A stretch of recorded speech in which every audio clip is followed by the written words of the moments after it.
Amara berdiri di depan gerbang besi tua yang menjulang tinggi, diapit oleh dua patung singa batu yang mulai berlumut. Di balik pagar itu, berdiri rumah besar bergaya kolonial, warisan keluarganya yang telah berusia lebih dari 100 tahun. Angin sore meniup dedaunan kering yang berserakan di halaman, membawa aroma samar bunga mawar yang menyelinap masuk ke hidungnya. Tapi anehnya, tak ada satupun mawar yang tumbuh di pekarangan. Sudah lebih dari 15 tahun sejak terakhir kali ia menginjakan kaki di rumah itu. Setelah ayahnya meninggal dalam kecelakaan misterius, ibunya membawa Amara ke luar negeri untuk menetap. Kini, setelah menyelesaikan kuliah di Melbourne, ia kembali ke Indonesia atas permintaan ibunya. Tak dijelaskan alasannya, hanya dikatakan bahwa waktunya sudah tiba. Pintu rumah dibuka oleh seorang wanita paruh baya. "Selamat datang kembali, Nona Amara," sapa Maria, pembantu keluarga yang sudah mengabdi sejak zaman kakeknya. Amara tersenyum kecil. "Rumah ini masih sama seperti dulu," gumamnya pelan. "Semua sudah menunggu Anda," jawab Maria. Ibu, Tante Nio, dan Tante Lina sedang di ruang tengah. Langkahnya bergema di lantai marmer tua. Di dinding, deretan lukisan potret wanita-wanita cantik memandang diam ke arahnya. Semua wajah itu terlihat serupa. Hidung mungil, mata sipit yang tajam, kulit pucat seputih porselen, dan bibir merah tipis. Salah satunya bahkan sangat mirip dirinya. Sesampainya di ruang tengah, ibunya menyambut dengan pelukan hangat namun terasa kaku. "Akhirnya kamu kembali juga, Mara," katanya dengan suara rendah. Di sampingnya berdiri dua perempuan lain, Tante Nio dengan wajah keras dan sorot mata tajam, serta Tante Lina yang lebih lembut namun tampak gelisah. "Kamu sudah dewasa, dan semakin cantik," puji Tante Lina. "Persis seperti mendiang nenekmu." Amara hanya mengangguk, belum tahu harus membalas apa. Suasana ruangan itu terasa ganjil. Ada ketegangan yang menggantung di udara, seperti seseorang yang menyembunyikan sesuatu tapi tak mampu menutupinya dengan baik. Setelah makan malam, ibunya mengajaknya bicara di kamar pribadi. Kamar itu masih sama seperti saat ia tinggalkan. Dinding hijau pudar, ranjang kayu tua, dan cermin besar di sudut ruangan yang ditutupi kain putih. "Ini untukmu," kata ibunya, menyerahkan sebuah kotak kecil dari kayu jati. Ketika dibuka, di dalamnya terdapat sebuah liontin giok merah tua berbentuk bunga mawar. "Liontin keluarga," jelas ibunya. "Warisan turun-temurun dari nenekmu. Dan sekarang, saatnya kamu yang menjaganya." Amara mengambil liontin itu dengan hati-hati. Batu gioknya dingin di tangan, tapi ada denyut halus yang terasa seperti nadi yang berdebar pelan. "Kenapa sekarang?" Ibunya tersenyum tipis, namun ada kilatan sedih dalam matanya. "Karena kamu sudah cukup umur. Nenekmu menyerahkan itu padaku saat aku berusia 21 dan kini giliranmu." Malam itu, Amara sulit tidur. Ia menatap liontin itu di meja samping tempat tidur, memikirkan semua perkataan ibunya. Usianya memang baru saja genap 21 tahun minggu lalu. Tapi kenapa momen ini terasa begitu ritualistik? Sekitar pukul 2 dini hari, ia terbangun karena mencium aroma yang sangat kuat, bunga mawar segar, tajam, menusuk hidung. Ia bangkit dan membuka jendela, berharap itu berasal dari luar, tapi udara di luar justru kering dan dingin. Saat ia menoleh, liontin giok di meja menyala samar merah tua, seperti bara kecil yang bernafas. Amara mengambil liontin itu, menatapnya dalam gelap. Saat itu juga, ia mendengar suara pelan dari balik dinding, seperti langkah kaki, atau mungkin bisikan, "Amara!" Ia membeku. Suara itu menyerupai bisikan seorang wanita tua, penuh beban dan kesedihan. Ia berbalik cepat, tapi kamarnya kosong. Ia mendekati dinding, menempelkan telinga, dan tidak mendengar apapun lagi. Namun, saat ia menatap cermin besar di pojok kamar, yang kain penutupnya sudah entah sejak kapan tersingkap, ia melihat bayangan wanita berambut panjang berdiri di belakangnya, mengenakan ceongsa merah dan tersenyum dengan mata penuh darah. Amara berbalik, dan bayangan itu lenyap. Ia memegang liontin di dadanya, yang kini terasa hangat dan berat. Untuk pertama kalinya sejak kembali ke rumah itu, Amara merasa ia tidak benar-benar sendiri. Ada sesuatu atau seseorang yang telah menantinya jauh sebelum ia lahir. Dan kini, waktunya telah tiba. Pagi itu, matahari menyelinap lewat jendela besar kamar Amara, menumpahkan cahaya ke lantai marmer yang dingin. Tapi cahaya itu tak mampu mengusir perasaan berat yang mengendap di dadanya sejak malam sebelumnya. Liontin giok berbentuk mawar masih tergantung di lehernya. Tak bisa ia lepaskan, seperti menempel pada kulit. Saat ia mencoba melepasnya, kaitnya terasa menyatu dengan daging. Ia mengurungkan niat dan bergegas mandi. Di meja makan, suasana pagi tampak normal, jika tak bisa disebut dibuat-buat. Ibu, Tante Nio, dan Tante Lina duduk rapi menyantap bubur ayam khas keluarga, dengan hiasan daun bawang dan cakwe, persis seperti masa kecilnya. Namun tak ada satupun yang menyinggung soal malam sebelumnya. Seolah tak ada yang aneh. Kau sudah melihat-lihat rumah ini lagi, Amara? Tanya Tante Lina dengan suara lembut, namun dengan senyum yang tampak terlatih. Baru sedikit, tapi aku ingin keliling hari ini, jawab Amara, matanya menyapu ruangan. Kalau begitu, jangan masuk ke sayap barat, potong Tante Nio cepat. Masih direnovasi. Ibu menimpali dengan cepat, dan banyak debu. Tidak baik untuk kesehatanmu. Amara mengangguk pelan. Tapi justru larangan itu memantik rasa ingin tahunya. Ia tahu betul, di sayap barat terdapat galeri keluarga, tempat seluruh lukisan nenek moyang mereka disimpan. Setelah sarapan, Amara menyelinap diam-diam ke arah koridor sayap barat. Suasana di sana sangat berbeda. Dindingnya lebih gelap, cat mengelupas, dan udara lebih dingin. Lampu gantung tua berderit pelan saat ia melewatinya. Hanya beberapa langkah, ia sudah berada di depan ruang galeri. Pintu kayu besar itu sedikit terbuka, seperti menantinya. Ketika ia masuk, aroma lembab dan tua menyeruak. Di sepanjang dinding, tergantung puluhan lukisan potret perempuan, semua berpakaian khas zaman masing-masing, dari kebaya klasik, gaun Belanda, hingga cheongsam mewah. Wajah mereka berbeda-beda, namun ada kemiripan mencolok, terutama pada mata mereka yang besar dan teduh, dan senyum tipis seperti menyimpan rahasia. Amara melangkah perlahan. Ia tertegun di depan salah satu lukisan yang sangat mirip dengan dirinya sendiri, hampir seperti melihat versi dirinya dengan rambut panjang dan sanggul kuno. Nama di bawah lukisan itu terbaca, Li Mei wafat 1921. Nenek buyut, bisiknya. Ia beralih ke lukisan lain. Lian Hoa wafat 1943. Tio Nian wafat 1967. Yun Mei wafat 1988. Felicia wafat 2000. Semua wafat di usia yang sangat muda. Umumnya tak lebih dari 22 tahun. Semua potret ini, mereka mati muda. Dan semuanya cantik. Terlalu cantik. Saat ia berdiri di depan lukisan terakhir, lukisan Felicia, sepupu jauh yang katanya hilang dalam perjalanan ke luar negeri, ia merasakan jantungnya berdetak lebih cepat. Lukisan itu terasa hidup. Mata Felicia di kanvas seolah menatapnya langsung. Tak hanya itu, perlahan, Amara merasa bola mata dalam lukisan itu bergerak. Ia mengedip, lalu menatap kembali. Kini kepala dalam lukisan itu sedikit miring, berbeda dari posisi awal. Jantung Amara melompat. Ia mundur 2 langkah, napasnya memburu. Seketika, semua lukisan di ruangan itu bergetar pelan. Bukan karena gempa, tapi seperti dinding itu sendiri bernafas. Seolah para wanita itu ingin keluar dari bingkai masing-masing. Ia berlari keluar galeri, menutup pintu rapat-rapat. Namun saat ia menoleh ke belakang, di ujung lorong, ada seorang wanita berdiri, berpakaian kebaya hitam, rambut terurai panjang, menatapnya diam-diam. Wajahnya pucat, dan darah menetes dari matanya. Amara menjerit, dan sosok itu menghilang. Malam harinya, Amara mencoba melupakan kejadian siang tadi, namun pikirannya tak bisa diam. Ia mencari tahu lebih lanjut tentang nama-nama yang ia lihat. Ia membuka album-album keluarga tua di perpustakaan kecil rumah itu. Semuanya konsisten, foto-foto para wanita itu memang nyata. Tapi tanggal kematiannya tak pernah disebutkan dalam arsip resmi. Hanya kata, hilang, tak ditemukan, atau meninggal mendadak.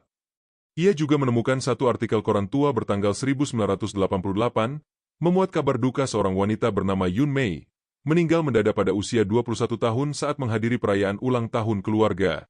Lokasi, rumah ini. Apa ini semacam pola? Pikir Amara. Saat tengah malam, ia terbangun karena suara berderit dari arah koridor. Kali ini bukan suara langkah, melainkan suara goresan kuas di kanvas. Dengan liontin yang kini terasa berat di dadanya, ia memberanikan diri mengintip keluar kamar. Tapi koridor sepi. Namun aroma mawar semakin tajam. Ia menoleh ke arah ruang galeri. Pintu yang tadi siang ia tutup rapat kini terbuka sedikit. Amara tak berani masuk. Tapi dari celah pintu itu, ia bisa melihat satu lukisan baru yang sebelumnya tidak ada. Potret seorang gadis berambut pendek, mengenakan blus putih dan rok denim duduk tenang di kursi rotan. Tangannya memegang liontin giok merah. Potret itu adalah dirinya sendiri. Dan di bawah lukisan itu tertulis, Amara. Langit sore mulai berubah kelabu ketika keluarga besar Choa bersiap mengadakan perayaan kecil untuk ulang tahun Amara yang ke-21. Meskipun hari kelahirannya sudah lewat seminggu, ibunya bersikeras menggelar acara sederhana sebagai tradisi keluarga.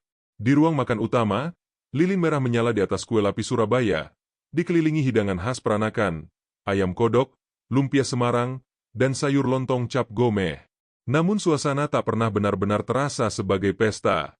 Wajah-wajah yang hadir terlalu serius. Senyum-senyum yang diberikan terasa seperti topeng. Bahkan tawa Tante Nio terdengar kering, seolah dipaksakan. Amara duduk di tengah, merasa seperti pusat perhatian dari sebuah pertunjukan yang tak ia pahami. Tiup lilinnya, Mara, ucap ibunya dengan suara datar, tapi penuh makna. Amara mengangguk, meniup satu-satunya lilin merah tinggi di atas kue. Semua bertepuk tangan pelan. Tapi ketika ia membuka mata, ia melihat sekelebat bayangan di cermin dinding. Seorang wanita tua berdiri di belakang para tamunya, mengenakan jubah merah darah dan memegang mawar hitam. Sekejap kemudian, bayangan itu lenyap. Setelah acara makan malam selesai, Amara hendak naik ke kamarnya. Namun ibunya menghentikannya. Kamu belum dapat hadiah sesungguhnya, katanya sambil menggenggam tangan Amara erat. Mari ikut ibu ke ruang bawah. Ruang bawah rumah itu dulunya gudang. Tapi sekarang, terlihat sangat berbeda. Lilin menyala di setiap sudut, aroma dupa mawar memenuhi udara, dan di tengah ruangan terdapat altar batu kecil berukir simbol-simbol Tionghoa kuno. Di atasnya, satu mangkuk perak kosong diletakkan bersama beberapa kuntum mawar merah segar. Amara diam membatu. Apa ini? Tante Nio dan Tante Lina sudah ada di dalam, mengenakan pakaian hitam sederhana. Ketiganya memandang Amara dengan ekspresi serius, seperti tengah mempersiapkan sesuatu yang sakral. Ini tradisi keluarga, jelas Tante Lina dengan suara lembut. Semua anak perempuan di garis keturunan kita melakukannya saat usia 21 tahun. Ibunya mengeluarkan sebilah pisau kecil berukir giok, kemudian mendekati Amara. Hanya sedikit darah, tanda penerimaan. Setelah ini, kamu akan dilindungi. Amara hendak menolak, tapi tubuhnya terasa lemah, jari-jarinya dingin, dan liontin giok di lehernya seperti berdenyut dengan detak jantung sendiri. Dengan pelan, ibunya menusuk ujung jari manis Amara, membiarkan setetes darah jatuh ke dalam mangkuk perak. Saat darah menyentuh dasar, suara bisikan lirih terdengar dari sekeliling, seolah tembok batu pun bernafas. Tiba-tiba api lilin di sudut ruangan berkedip dan berubah menjadi merah. Aroma mawar berganti menjadi amis. Dan suara tangis pelan mulai terdengar dari arah altar. Apa itu? Tanya Amara, mundur panik. Dia menyambutmu, jawab Tante Nio singkat. Malam itu Amara tidur dengan tubuh menggigil. Liontin yang ia kenakan kini seolah tak hanya menjadi perhiasan, tapi semacam simpul, pengikat sesuatu yang mulai bangkit dalam dirinya. Tengah malam, mimpi buruk menyergapnya. Dalam mimpinya, ia berjalan menyusuri koridor rumah yang gelap. Ia berhenti di depan cermin besar, tapi bayangan di dalamnya bukan dirinya. Sosok itu mengenakan kebaya hitam, wajahnya hancur penuh darah, dan tangannya memegang mawar hitam layu. Sosok itu tersenyum, membuka mulutnya, dan suara yang keluar menggema. Tubuhmu adalah pintu. Kau telah membuka kuncinya. Amara terbangun dengan napas terengah, bajunya basah oleh keringat dingin. Ia bangkit dan berdiri di depan cermin di kamarnya. Bayangannya kembali normal. Tapi di bagian dada, tepat di bawah liontin, ada bekas merah seperti guratan akar mawar, bercabang halus, seolah tumbuh dari dalam kulit. Ia mencoba menelepon temannya dari luar kota, tapi sinyal mendadak hilang. Bahkan saat ia membuka laptop, jaringan internet tak tersedia. Seolah rumah itu kini berdiri di dunia tersendiri. Di meja kamarnya, tergeletak kartu ucapan ulang tahun dari ibunya yang baru ia buka. Untuk putriku tercinta, Amara, kini kamu telah cukup umur. Terimalah tempatmu dalam rantai kehidupan yang telah dijaga oleh darah dan pengorbanan. Mawar itu telah mekar, dan darahmu telah memberi makan akarnya. Selamat datang ke dalam lingkaran. Tangannya bergetar. Kini ia yakin, ini bukan sekadar warisan. Ini adalah perjanjian. Dan ia baru saja menandatanganinya dengan darahnya sendiri. Keesokan harinya, Amara terbangun dengan perasaan berat, seolah mimpi buruknya semalam masih menggumpal dalam kepalanya. Namun yang lebih mengejutkan adalah bekas guratan di bawah liontin kini berubah lebih jelas, bukan lagi samar. Seperti akar tanaman yang tumbuh di bawah kulit, merah, merambat, menyebar halus dari dada ke arah bahu dan leher. Ia menutupinya dengan syal tipis dan memutuskan untuk mencari tahu apa sebenarnya yang diwariskan kepadanya. Amara mengingat perpustakaan tua keluarga di sayap timur rumah, yang dahulu sering ia masuki diam-diam saat kecil. Ruangan itu dipenuhi lemari kayu tua, berdebu, dan buku-buku tua berbahasa Tionghoa, Belanda, dan Melayu kuno. Di sudut ruangan, ada sebuah peti besi kecil berkarat. Ia mencari kunci, dan menemukannya tergantung di belakang lukisan kakek buyutnya. Peti itu berisi tumpukan dokumen tua, surat-surat warisan, catatan silsilah, dan yang paling menarik, sebuah buku harian. Kulitnya dari kain merah pudar, dengan bordiran lambang mawar berkelopak 8. Ia membukanya perlahan. Tertulis dengan tinta tangan yang agak pudar. Catatan Melian, tahun 1920. Hari ini, aku menyaksikan kakakku, Yu, dikurung dalam kamar mawar. Ia menangis, memohon. Namun semua perempuan keluarga mengatakan bahwa ini adalah takdir. Ia akan menjadi persembahan terakhir. Tapi aku tahu itu bohong. Akan selalu ada yang berikutnya. Arwah leluhur pertama, Nyonya Chua Nian Mei, membuat perjanjian dengan makhluk dari Gunung Kunlun. Kekayaan, kekuasaan, dan keturunan perempuan yang subur, dengan satu syarat. Satu jiwa wanita tercantik dari tiap generasi dipersembahkan sebelum usianya mencapai 22. Amara membaca dengan gemetar. Semua yang ia alami, liontin, mimpi, guratan merah, terikat dalam warisan berdarah ini. Lebih dalam lagi, tertulis nama-nama korban sebelumnya. Nama-nama itu cocok dengan lukisan-lukisan di galeri. Dan yang paling menghantamnya adalah nama terakhir. Felicia Choa wafat 2000. Dipersembahkan oleh ibunya sendiri untuk memperpanjang kejayaan bisnis keluarga Choa International. Tangannya bergetar saat membalik halaman berikutnya. Aku sendiri nyaris dipilih. Tapi aku membakar wajahku sendiri agar tidak menjadi yang tercantik. Aku lebih memilih cacat daripada menjadi tumbal. Sejak itu, mereka menyembunyikanku. Kutuk ini akan terus berjalan, hingga seseorang memutuskan untuk mengakhiri siklusnya. Air mata Amara jatuh tanpa sadar. Ia tahu dirinya adalah korban berikutnya. Ia sadar bahwa liontin yang menggantung di lehernya bukan sekadar hiasan, melainkan kunci yang membuka tubuhnya sebagai pintu bagi arwah leluhur. Tengah hari itu, ia mencoba berbicara dengan ibunya. "Ibu, kenapa tak pernah memberitahuku soal ini sejak dulu?" tanyanya tajam. Ibunya tak menjawab langsung. Ia hanya duduk diam di kursi rotan, memandang keluar jendela. "Aku tak ingin kau takut sebelum waktunya," jawabnya akhirnya. "Setiap perempuan dalam keluarga ini memiliki peran. Kau tidak bisa lari dari darahmu sendiri." Amara mencengkeram liontinnya. "Ini bukan takdir. Ini pembantaian." Tante Nio muncul di ambang pintu. "Kau harus bersyukur dipilih. Tak semua perempuan bisa menjadi wadah yang suci. Arwah Nyonya Nian Mei hanya memilih yang terbaik. Keluarga ini kaya dan kuat karena pengorbanan perempuan-perempuan yang lebih dulu darimu." Amara menatap mereka dengan ngeri. "Kaya? Kuat? Lalu semua nyawa itu apa? Harga yang kalian bayar untuk hidup di istana kematian ini?" Malam harinya, ia kembali membaca buku harian Mei Lian. Di bagian terakhir tertulis peta rahasia di dalam rumah, koridor tersembunyi yang mengarah ke ruang di bawah kamar mawar. Ia menyusuri jalur itu dengan lilin dan membuka panel dinding yang tersembunyi di balik lemari tua. Tangga kayu menurun ke bawah tanah yang penuh kelembapan dan bau besi tua. Di bawah sana, ia menemukan ruangan bundar, dikelilingi pilar-pilar kayu hitam. Di tengahnya, terdapat altar batu dengan bekas darah yang mengering. Di dinding ruangan itu, terukir simbol kuno dan puluhan ukiran wajah wanita. Semuanya bermata kosong dan mulut terbuka, seolah menjerit. Di antara ukiran itu, satu wajah belum selesai.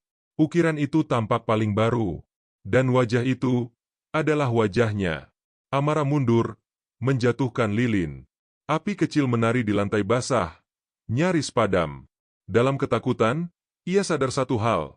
Ia adalah bagian dari mesin pengorbanan ini. Tapi ia juga bisa menjadi pengakhirnya. Dan untuk itu, ia harus memilih, melawan darahnya sendiri, atau menjadi satu ukiran lagi di dinding yang terus menanti.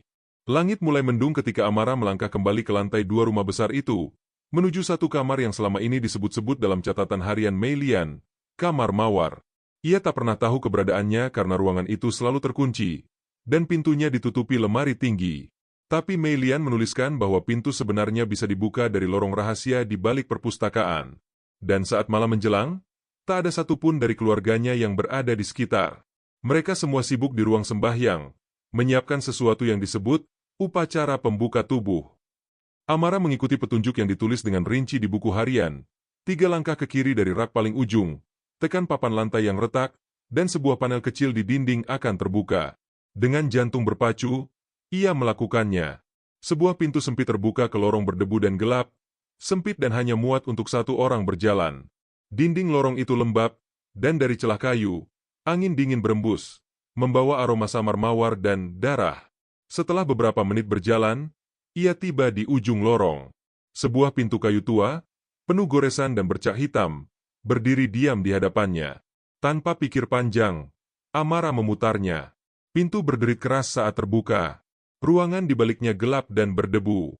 Tapi sinar rembulan yang menyelinap dari jendela kecil di atas ranjang memperlihatkan interior kamar dengan jelas. Spray lusuh bermotif bunga mawar, meja rias antik dengan cermin pecah, dan lemari tua di sudut ruangan. Dindingnya dipenuhi ukiran mawar kecil. Semuanya menghitam. Di atas ranjang, tergantung figura foto tua yang sudah menguning. Amara mendekat dan membersihkannya. Di foto itu, terlihat seorang gadis muda mengenakan cheongsam putih. Wajahnya hampir sama persis dengan Amara, tapi lebih pucat, matanya kosong, dan bibirnya seolah berbisik dalam diam. Di bawah foto itu tertulis dengan tinta yang hampir pudar. Li Mei menghilang pada malam ke-21. Saat Amara menyentuh figura itu, suhu ruangan mendadak jatuh. Napasnya mulai terlihat seperti asap tipis. Dan dari sudut ruangan, terdengar suara tangisan. Pelan, seperti suara gadis yang tak mampu berteriak. Tangisan itu tidak berasal dari mulut, tetapi dari dinding. Ia memutar tubuh, menyorotkan senter dari ponselnya ke dinding kamar. Di sana, ukiran-ukiran mawar yang tadi hitam mulai mengeluarkan darah dari kelopaknya. Darah itu menetes perlahan, membentuk pola seperti akar yang menjalar ke lantai. Tangisan itu berubah menjadi bisikan. "Kembalikan tubuhku." Amara membeku. Dari pantulan cermin pecah, ia melihat sosok seorang gadis muda berdiri di belakangnya. Bajunya compang-camping, kulitnya pucat membiru, dan rambutnya menutupi sebagian wajah. "Kita semua dikurung di sini, di dalam darah, dalam liontin." Amara berbalik, tapi sosok itu telah menghilang. Ia terhuyung dan menabrak meja rias, membuat salah satu lacinya terbuka. Di dalamnya, ada secarik surat tua dengan bekas darah di ujung kertas. "Jika kau membaca ini, maka kau adalah yang berikutnya. Dengarkan kami. Kami bukan arwah jahat. Kami adalah tubuh-tubuh yang ditinggalkan. Jiwa kami terperangkap dalam liontin-liontin yang diwariskan sebagai hiasan, sebagai kutuk. Singkirkan liontinmu sebelum malam purnama, atau tubuhmu akan jadi rumah yang tidak lagi milikmu."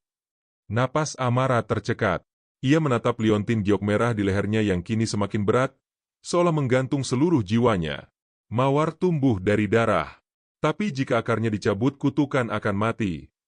Amara keluar dari kamar mawar dengan langkah tergesa, tangan bergetar, jantungnya berdetak liar. Namun saat ia menutup pintu rahasia di balik perpustakaan dan kembali ke kamar, ia mendapati ibunya sudah duduk di ranjang. "Dari mana kamu?" tanya ibunya dengan suara tenang. Amara menahan napas, mencoba menutup semua kegelisahan dari wajahnya. "Keluar sebentar cari angin." Ibunya menatapnya dengan sorot mata yang kosong. Di tangannya, ia memegang liontin serupa milik Amara, tapi warnanya jauh lebih gelap, hampir hitam. "Kau tak bisa sembunyi dari darahmu sendiri, Mara. Apapun yang kau ketahui, jangan lawan." Amara ingin berteriak, tapi tenggorokannya tercekat. Malam itu, ia kembali ke kamar mawar dalam pikirannya.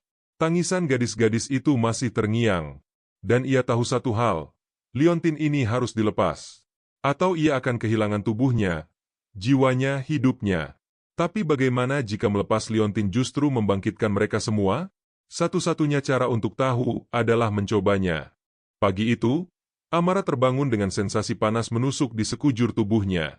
Kaos tidurnya basah oleh keringat, Dan ketika ia menyingkap selimut, ia terkejut menemukan bercak-bercak darah memenuhi sprei. Tangan dan kakinya bergetar. Dengan panik, ia memeriksa seluruh tubuh. Tidak ada luka, goresan, atau bekas tusukan. Tapi darah itu segar. Tercium aromanya yang khas dan menyengat. Dan warnanya tidak merah biasa, melainkan kehitaman, seperti darah yang telah bercampur sesuatu yang busuk. Ia berlari ke kamar mandi. Saat membuka bajunya di depan cermin, guratan merah yang semula hanya berbentuk akar halus kini membentuk pola yang lebih kompleks. Seperti untaian bunga mawar mekar yang membelit dari dadanya ke arah punggung. Tampak indah dan mengerikan. Beberapa kelopak tampak merekah dari bawah kulit, berwarna merah gelap seperti luka bakar yang membentuk kelopak berdarah. Tubuhnya sedang berubah. Bukan hanya secara fisik, tapi secara gaib. Liontin giok yang tergantung di lehernya kini berdenyut seperti jantung, dan setiap denyut itu membuat kulitnya meremang. Ia mencoba melepas liontin itu, tapi rantainya terasa menyatu dengan kulit. Ia menarik kuat, hingga lehernya memerah. Tapi yang terdengar justru jeritan lirih, bukan dari mulutnya, tapi dari liontin itu sendiri. Kami tak akan pergi. Suara itu berbisik langsung ke dalam kepalanya. Ia terduduk lemas di lantai, menangis dalam diam. Amara mengurung diri sepanjang hari. Di luar, hujan deras mengguyur rumah besar itu. Petir menyambar berkali-kali, seolah langit pun muak dengan apa yang sedang terjadi. Tapi tak seorang pun mencarinya. Ibu dan kedua tantenya tampak tahu apa yang sedang berlangsung, dan membiarkannya sendiri dalam penderitaan. Menjelang malam, ia kembali membaca ulang buku harian Mei Lian. Ada satu bagian yang sebelumnya luput dibacanya. Tanda pertama, mimpi basah yang berdarah. Tanda kedua, tubuh mulai mengeluarkan darah tak kasat mata. Tanda ketiga, arwah mulai menginjak batas dunia. Amara mulai terisak. Ia mengalami semua tanda itu. Dan kini waktunya hampir habis. Tiba-tiba, lampu kamar berkedip. Udara di sekelilingnya membeku. Dari arah jendela, terdengar suara seperti kuku menggores kaca. Amara mendekat perlahan. Ia membuka tirai dan melihat sosok gadis berambut panjang berdiri di luar jendela, meski kamarnya berada di lantai 2. Sosok itu menatapnya dengan mata putih kosong, bibirnya berdarah, dan tangannya menunjuk liontin di leher Amara.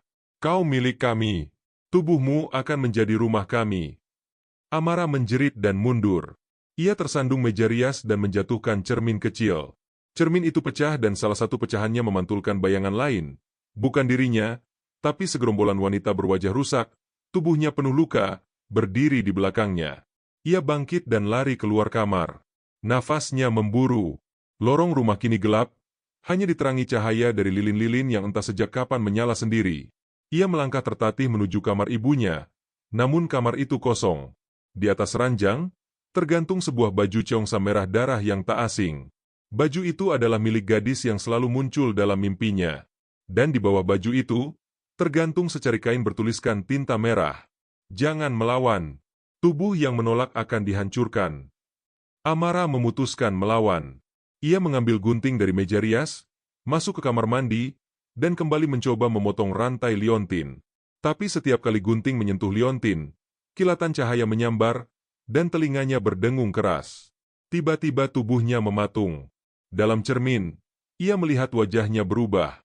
Matanya perlahan menghitam, dan dari balik kulit di pipinya, muncul retakan-retakan seperti kaca pecah. Kami datang satu persatu melalui darahmu. Amara roboh. Tapi saat ia membuka mata, ia sudah berada dalam ruangan lain, ruangan yang tak nyata. Dunia antara mimpi dan kenyataan. Dinding ruangan itu terbuat dari jaringan pembuluh darah. Di sekelilingnya, ratusan liontin melayang, masing-masing berisi wajah seorang perempuan yang menjerit, membentur dari dalam, memohon untuk keluar. Di tengah ruangan berdiri sosok wanita tua berpakaian jubah mawar merah hitam. Wajahnya datar, kulitnya halus tak manusiawi, dan matanya merah menyala. Akulah Nian Mei, leluhurmu. Engkau tubuh baru kami. Kami akan mekar dalam darahmu. Engkau akan terlupakan. Amara mencoba berteriak, tapi mulutnya tak bisa terbuka. Ia hanya bisa menangis, dan air matanya berubah menjadi darah. Ia tersadar kembali di kamarnya, tergeletak di lantai, tubuhnya dingin dan lemas. Tapi sesuatu telah berubah. Ia memegang liontin di lehernya, dan benda itu kini bersinar merah tua. Kulitnya menunjukkan guratan bunga yang makin kompleks, menjalar hingga ke pangkal tengkuk dan dada. Ia bangkit perlahan, menatap cermin. Wajahnya masih sama, tapi mata kirinya mulai berubah. Irisnya sedikit lebih gelap. Senyumnya muncul sendiri, tapi bukan senyum yang ia kehendaki. Ada sesuatu, seseorang, yang sudah mulai masuk, dan waktu untuk melawan semakin sempit. Malam kembali turun dengan gelap yang lebih pekat dari biasanya. Langit seperti hilang, tertutup awan berat yang menggantung rendah, menyembunyikan cahaya bulan. Rumah keluarga Chua senyap seperti makam tua. Di dalamnya, suara langkah Amara bergema lirih, menyusuri koridor rumah dengan napas tercekat dan tubuh gemetar. Amara tahu waktunya hampir habis. Guratan mawar di tubuhnya kini merambat hingga ke lengannya, seperti sulur tanaman yang menyedot kehidupan dari kulitnya. Liontin di lehernya terus berdenyut seperti jantung kedua, dan setiap denyutan menimbulkan rasa panas menyengat. Kadang ia merasa bagian tubuhnya bukan miliknya lagi. Jari-jarinya bergerak sendiri, matanya berkedip di luar kehendaknya. Arwah itu, Nian Mei, sudah mulai menyusup ke dalamnya. Amara mencoba kembali ke ruang bawah tanah, tempat ritual darah pertama dilakukan. Tapi kali ini ia mendapati ruangan itu sudah berubah. Di tengah altar, kini berdiri patung wanita mengenakan jubah mawar, dengan mata kosong dan mulut terbuka. Di sekelilingnya, lilin-lilin hitam menyala, dan dinding ruangan dipenuhi simbol-simbol baru yang terukir dengan darah kering. Di altar, tergelar kain merah tua. Di atasnya tergeletak benda yang membuat tubuh Amara seketika membeku. Sebuah kerangka manusia kecil, masih mengenakan liontin seperti miliknya. Ia melangkah mundur, lalu berbalik hendak lari, dan hampir bertabrakan dengan Tante Lina. Wajah Tante Lina pucat, tapi matanya penuh air. "Mara, kau harus pergi dari sini," bisiknya terburu-buru. "Semua ini kalian tahu sejak awal, bukan?" bisik Amara lirih, menahan isak. Tante Lina mengangguk. "Aku juga pernah terpilih, tapi ibumu memohon agar aku dilewati. Dia menjanjikan anaknya nanti sebagai gantinya. Itulah kenapa kamu dibawa ke luar negeri sejak kecil. Tapi saat waktunya tiba, kamu harus kembali." Amara menatapnya dengan ngeri. "Ibu menyerahkanku. Dia tidak ingin kehilangan harta keluarga ini. Dia percaya pengorbanan satu anak perempuan akan menjaga garis darah dan kejayaan kami." Amara hampir muntah mendengarnya. Tante Lina menggenggam tangannya erat. "Tapi aku tak bisa biarkan itu terjadi padamu. Aku akan bantu kau kabur. Malam ini. Sekarang juga." Dengan jubah hitam dan mantel tua, Amara melangkah diam-diam melewati koridor rumah. Tante Lina menuntunnya melalui lorong belakang menuju pintu kayu yang mengarah ke halaman belakang. Tapi saat mereka hendak membuka pintu, suara langkah berat menghentikan mereka. Dari kegelapan muncul siluet ibu, berdiri diam di ambang pintu. Wajahnya tak marah, hanya kecewa. "Aku sudah memberimu segalanya, Mara," katanya dengan suara berat. "Pendidikan, perlindungan, kehidupan yang nyaman. Dan inilah balasannya." Amara mundur. "Semua itu bukan pemberian. Itu adalah kandang emas untuk menyiapkan tubuhku jadi persembahan." Ibunya melangkah maju. "Kalau bukan kamu, siapa lagi? Kamu cantik, pintar, lahir dengan tanda giok. Kau ditakdirkan untuk ini." "Aku bukan wadah. Aku manusia," bentak Amara, suaranya pecah. Tante Lina berdiri di antara mereka. "Biarkan dia pergi, Mei." Wajah sang ibu berubah murka. "Kau yang harusnya dikorbankan. Kau yang seharusnya berada di altar itu. Kau pengecut." Dengan cepat, ibunya menghunus pisau upacara dari balik jubahnya dan menusukkannya ke perut Tante Lina. Amara menjerit. Tante Lina jatuh bersimbah darah. Tangannya masih menggenggam jubah Amara. "Lari!" bisiknya. "Lari sebelum semuanya dimulai." Amara melompat keluar pintu belakang, berlari menembus hujan deras dan pekarangan yang penuh kabut. Tapi langkah-langkah berat mengikuti di belakangnya. Suara gemerisik dan bisikan arwah mengikuti dari segala arah. Rumah itu menolak kepergiannya. Pohon-pohon bergoyang seperti tangan-tangan menahan. Udara berubah pekat dan basah. Ia berlari ke arah pagar besi, tapi pagar itu kini tertutup rapat dan berubah seperti tembok batu. Dari arah rumah, cahaya merah menyala dari seluruh jendela. Suara lonceng tua berdentang. Upacara penyerahan tubuh telah dimulai. Amara pingsan di ambang gerbang, Tubuhnya gemetar hebat. Sebelum semuanya gelap, ia melihat satu sosok keluar dari rumah, berpakaian jubah hitam, membawa liontin yang bersinar terang. Dan senyumnya adalah milik Nian Mei. Amara membuka matanya dalam gelap. Tubuhnya terasa dingin dan berat, seolah ia telah tertidur di dalam air. Udara di sekitarnya lembab, berbau besi tua dan bunga busuk. Saat ia mencoba duduk, kakinya menginjak lantai batu yang kasar dan lembab. Ia bukan lagi di luar rumah, tapi juga bukan di dalam kamar manapun yang ia kenal. Semua dinding di sekelilingnya dipenuhi akar mawar berduri yang merambat seperti hidup, bergerak perlahan seiring napasnya. Lantainya berupa ubin batu dengan celah darah mengalir pelan di antara retakannya. Rumah itu telah berubah. Kini ia adalah makhluk hidup yang bernapas, berdetak, dan menjebak. Di atas kepalanya, langit-langit berdenyut seperti jaringan daging. Setiap langkahnya disambut suara lirih, bisikan samar dari dinding, tangisan jauh yang berasal entah dari mana. Masuklah lebih dalam, tubuhmu belum lengkap. Kami menunggumu, Mara, kami semua ada di dalam. Ia berjalan menyusuri lorong yang tak pernah ia lihat sebelumnya.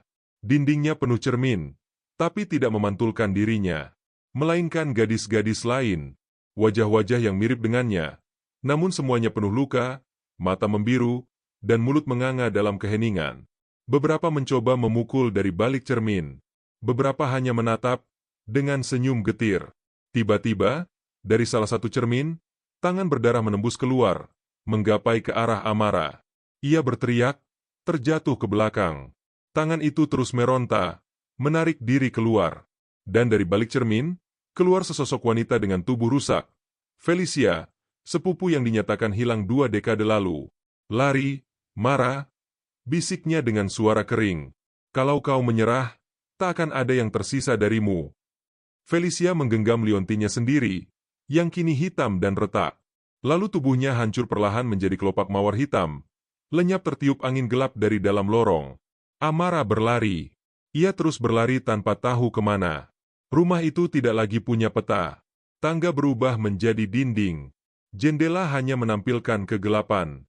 Setiap pintu yang ia buka, selalu menuju lorong baru yang semakin sempit, gelap, dan penuh suara jeritan. Sampai akhirnya ia tiba di ruang tengah utama, yang telah berubah menjadi aula persembahan. Altar di tengahnya bersinar merah darah.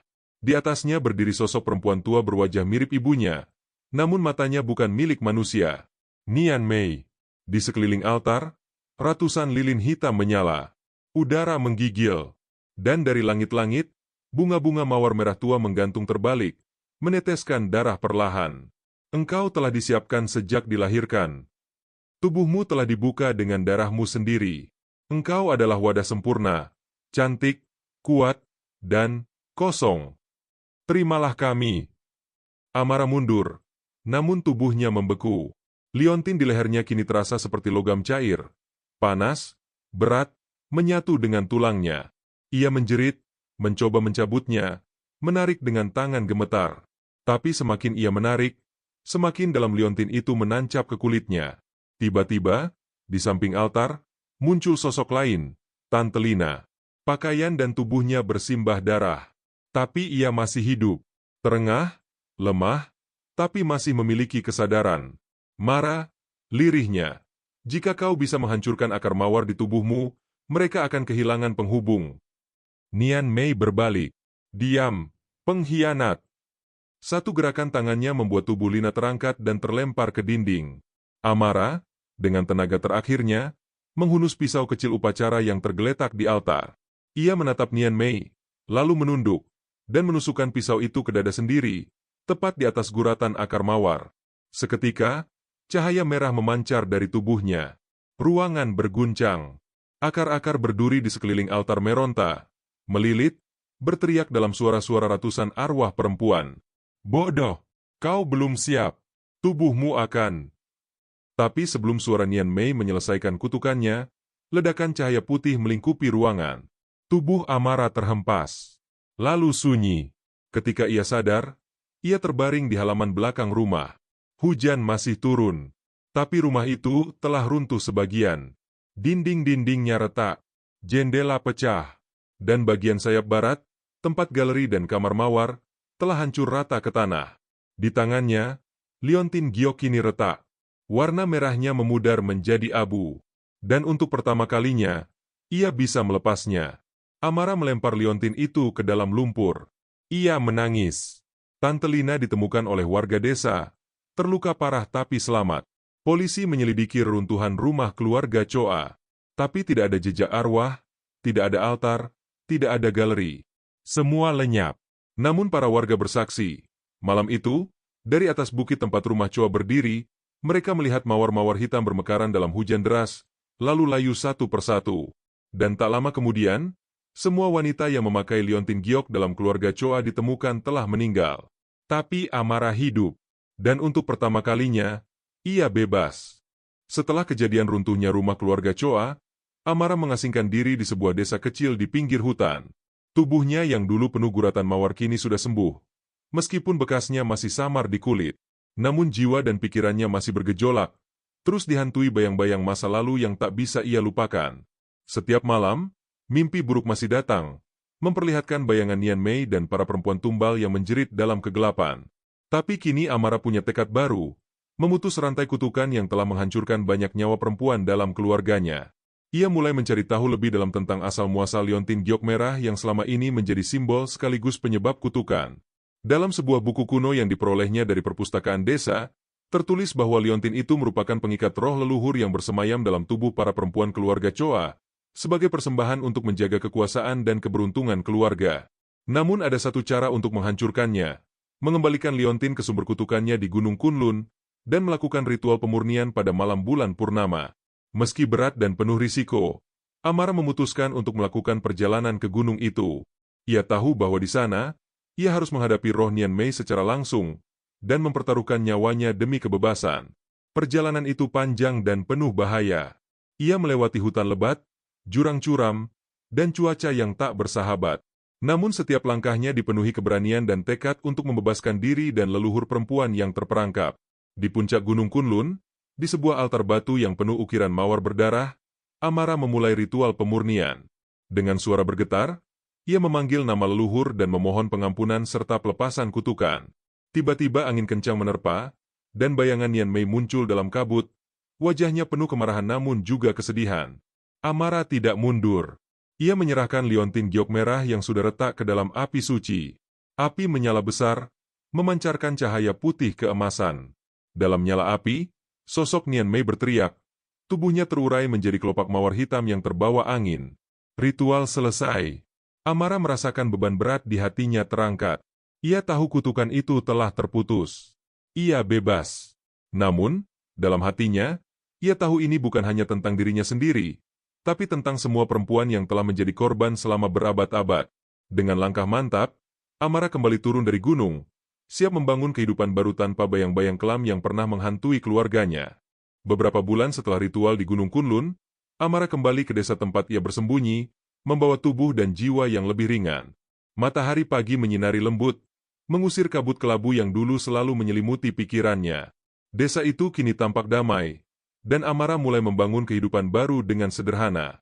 Ia membuka sebuah warung kecil di pinggir jalan, menjual teh dan kue tradisional. Tak ada lagi liontin giok merah yang membelenggunya. Ia hanya mengenakan kalung sederhana yang dibuat dari kayu dan tali. Namun, suatu sore saat membersihkan halaman, ia menemukan sekuntum mawar merah mekar indah di antara rerumputan. Mawar itu tampak berbeda, lebih cerah, lebih hidup, tanpa duri berdarah. Amara tersenyum, merasakan ada harapan baru tumbuh dari luka lama. Meski masa lalu tetap menjadi bagian dari dirinya, ia bertekad untuk tidak membiarkan bayang-bayang itu mengendalikan hidupnya. Amara tahu bahwa warisan keluarganya memang gelap dan berbahaya, tapi ia percaya bahwa dari kegelapan selalu ada cahaya yang menunggu untuk ditemukan. Mawar berdarah itu telah layu, dan kini saatnya mawar baru tumbuh. Segar, bebas, dan penuh kehidupan. Di kejauhan, suara angin membawa harum mawar dan bisikan lembut. Kau telah membebaskan kami, Mara. Kini kami bisa beristirahat. Amara menutup matanya sejenak, merasakan kedamaian yang lama ia cari. Ia membuka mata dan menatap langit senja yang merah keemasan, siap menyambut hari esok tanpa takut.